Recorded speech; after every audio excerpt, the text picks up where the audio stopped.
Ascultă, nu trebuie să ai grijă de mine toată ziua. Poate reușești să așez televizorul lângă pat. Apoi mă descurc. Privitul la televizor e obositor.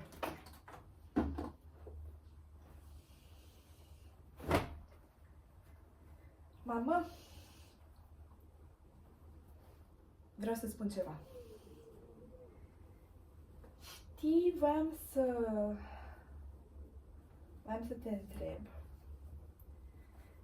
dacă ai putea să-mi dai banii tăi de la cec. Aveți nevoie de bani? Nu. Doar că tu nu mai poți să mergi și cred că ar fi mai ușor dacă ai semna asta. Dar ce atâta grabă? Îmi ascundeți ceva? Vreau să-ți facem o surpriză.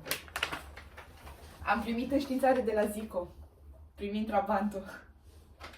Și pentru asta aveam nevoie de bani. De unde știi că am banii la cec? I-am ascuns. Unde? Am uitat. Nu crezi că tata întârzie cam mult?